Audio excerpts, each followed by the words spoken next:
Yeah, certainly want to wish Sean and his team well the rest of the season. That's a good football team that obviously we know what they did last year against Auburn and what they did a few years ago against Tennessee. And like we said all along, it's a bunch of juniors and seniors on that team that were a part of those days for Georgia State in the past. So a bunch of seniors on that team and a good football team that we knew was going to be a battle tonight.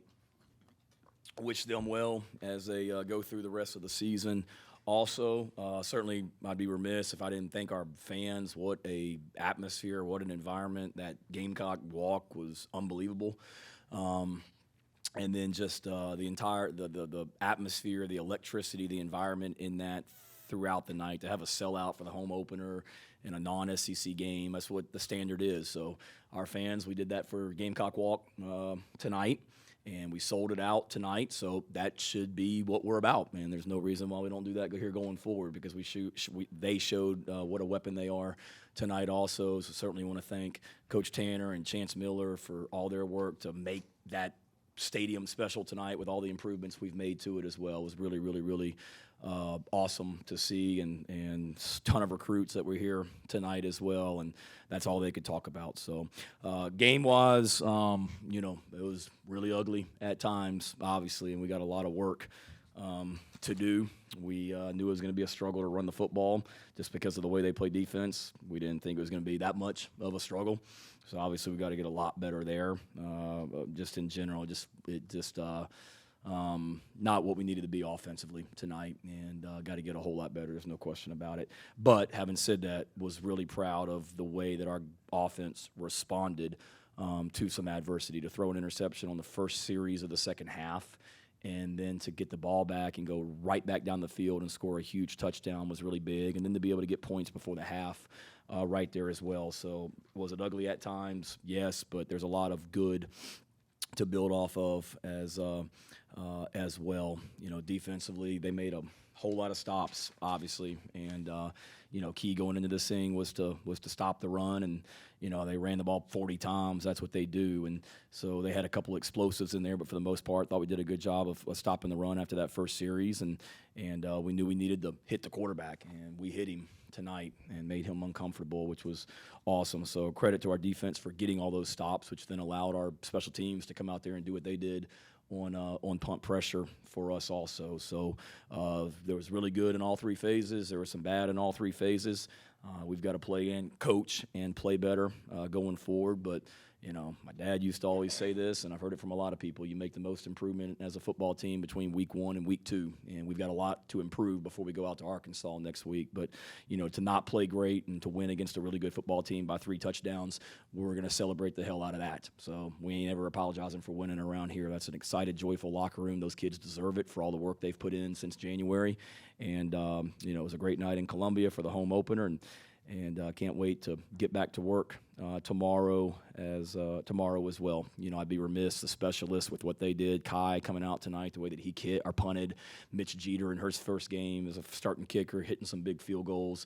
Hunter Rogers on the fake field goal, making the plays that we did on special teams. Trayvon Kenyon and Rashad Amos blocking those 2 punts was really huge momentum-wise for sure, and credit to Coach Limbo and what we did as well. So I know I've been talking for probably way too long. I'm rivaling some other people's opening statements that people talk about as well, so I'll shut up and let y'all ask some questions. Sorry. Shayna, you mentioned the special teams, the success, obviously, with the fake field goal. Does Pete have carte blanche to call that? Do you have authority to say? I mean, whose idea was it, and who can issue that call in? Combination. We every week we go into a game with fakes and things on whether it be field goal, punt, whatever, and then every week we're going to have that in the game plan, and then obviously the situation would have to call for it. But it was actually something, Dave, that we meet as a staff on game days just to kind of talk about the game and things like that. And it was probably Wednesday or Thursday. I mentioned to Pete that I wouldn't mind faking the field goal on the first field goal just for different reasons. But so we had talked about it this morning at the hotel again as a staff, agreed that that's what we were going to do. And then obviously you have to have the look. So we decided on it as a staff. I told Pete, call it.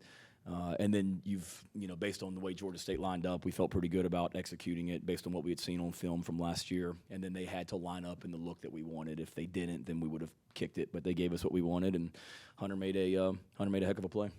Also, Roderick, Nichols, and Rush. Any updates on injuries? They'll be fine. Roderick, we'll see. Nichols is fine. Rush is fine. Had a little bit of a hamstring, but he would have been able to come back. Rush would have. Same thing with Nichols. RJ's got a little bit of an arm issue. We'll evaluate it as we go. But having said that, Nick, I've been telling you guys about Nick Imanori from Irmo, and y'all saw that tonight. So we knew he was going to play tonight. He and DQ Smith both. But then with RJ getting hurt, I think on the second play of the game, maybe it was early. Nick had to be in a lot earlier than what we expected, and wow, for a true freshman to play like that in game one, to make a stop like he did on that 4th and 1, which was a huge play early in the game to kind of set the tone in a lot of ways defensively, and then just some of the plays that he made throughout the night. Excited to watch him continue to get better. And we had a bunch of freshmen out there tonight. Y'all saw Stone Blanton. Y'all saw Kawan Banks on defense. You saw Nick. You saw DQ Smith. Really excited about these young guys. Shane, I got to ask, have you been part of a game where you blocked 2 punts for a touchdown? Probably need to ask him. I want to be with him. Not without him. We probably did at times at Virginia Tech. I can't remember, I'll be honest with you, Ben. I've been a part of a game, obviously, where we blocked a punt for a touchdown. I can't remember in my career being a part where we blocked 2, but it was we spent a lot of time on that, on special teams, and not just that, but all phases. And we worked the heck out of teaching our guys how to block punts, and you saw us execute it tonight, and that's got to continue to be a weapon for us. I felt it had been a point of emphasis for us. If we did some really good things on special teams last year, but I didn't think we were very good. We call it punt pressure because we always want to put pressure on the punter, whether it's a return or a block. We didn't have a great punt return unit last year. If you look at it statistically, I felt like we left a lot of plays out there. So it's really been a point of emphasis. The return game, Josh had some nice returns tonight, 3 for 33 yards, a long of 18, and then obviously blocking the punt also. Punts. I was going to say, I don't think we saw DK out there tonight. I guess what's kind of he ended up not going. We felt like he was going to be able to. It's just he's got a calf that had been bothering him, and really felt like he could have played. We just got out there and he didn't feel great, and as the game was going, we kept AB in there most of the time, and then obviously had a lot of multiple tight end sets as well with those guys to limit the number of receivers that were on the field with that injury.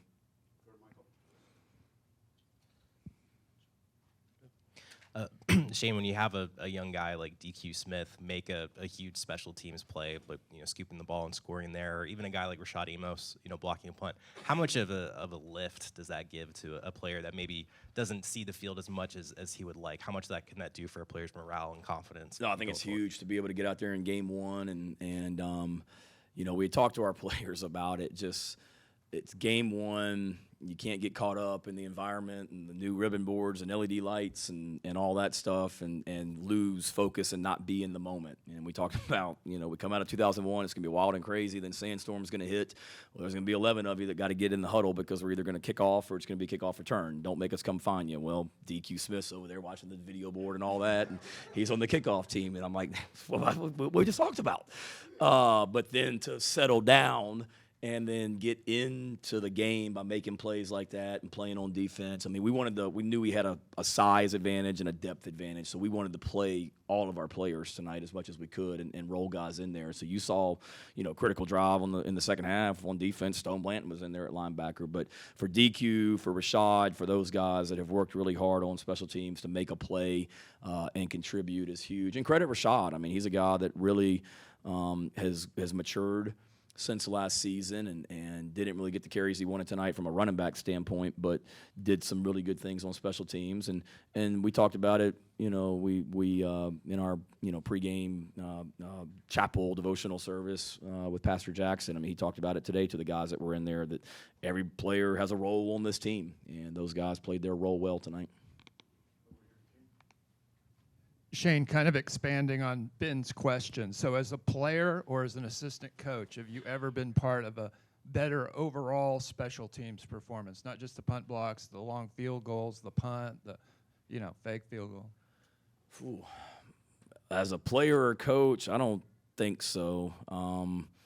I can remember when my dad was coaching back. This would have been like 2008 or 9. They played Clemson at Clemson on a Saturday night and had a great win. I think they returned a punt for a touchdown, maybe a kickoff for a touchdown that night. So I was at that game. It was an off week, so I remember I wasn't on the staff, but I do certainly remember that. But no, I've been around some really good special teams games. But when you put it all together, fake field goal.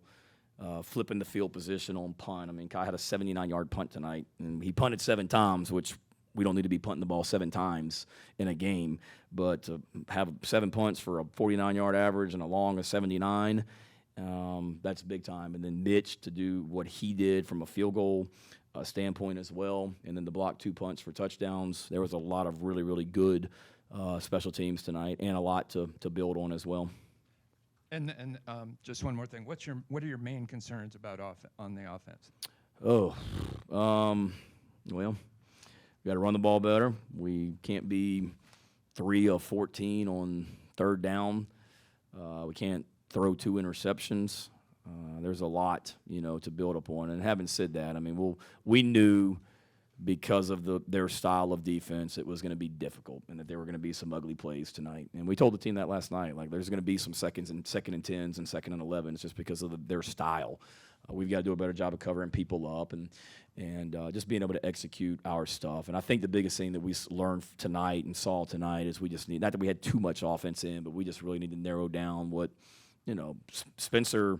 It's his first year in the offense, and it's not like Luke Doty, who was in this offense last year, and now he's in year 2 and has a better understanding. Spencer's been in this offense for 8 months, and he's not going to have the same understanding and comfort level with it that a quarterback in year 2 would. So we knew that already, don't get me wrong, but I think we just got to continue now that we've been in the game. He's gotten hit some too many times tonight, but just continuing to narrow down with what he's comfortable with and being able to run the ball consistently, because the same people that ran the ball well towards the end of last year in some games is the same group that was out there tonight. We just got to do a better job of executing.